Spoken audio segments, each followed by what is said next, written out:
এই যে এত বড় বড় মাদ্রাসা এক ব্যক্তির মাধ্যমে আমি পারতেছি, এতগুলো মানুষ মিলে একটা মসজিদ বানাইতে পারতেছি না। আপনারা এতটুকু চিন্তা করেন না, সবাই মিলে আমাদের এই কুইন্সের মধ্যে মানুষ কম, টাকাও কম না, মানুষও কম না, সবাই মিলে একটা মসজিদ বানাইতে পারতেছি না।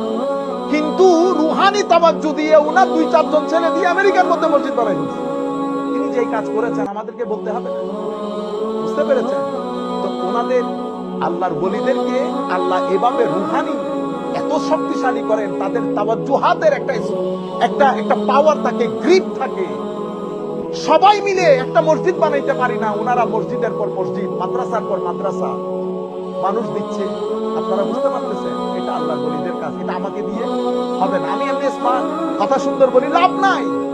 কাজ যেটা আল্লাহর ওলিদের মাধ্যমে নির্ভর, সেটা ওলিদের মাধ্যমে।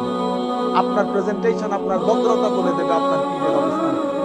আপনার কথা দীর্ঘায়িত না করি, শুধুমাত্র বলবো প্রত্যেকে আপনারা যে কোনো একটা দরবারের সাথে কানেক্টেড হয়ে যান।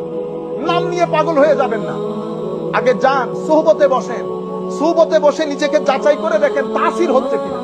যদি সোহবতে তাসির হয়, যদি আপনি স্যাটিসফাইড হন, কানেক্টেড থাকেন, ছেলে মেয়েদেরকে কানেক্টেড করেন, এখানে একা থাকলে ধরা পড়ে যাবে। আল্লাহ রাব্বুল আলামিন আমাদের হামি ও নাসির হোক। মাওলাই করিম আমাদেরকে কবুল করুন। আমা আলাইনা ইল্লাল বালাগুল মুবিন। আসসালামু আলাইকুম ওয়া রাহমাতুল্লাহি তাআলা ওয়া বারাকাতুহু।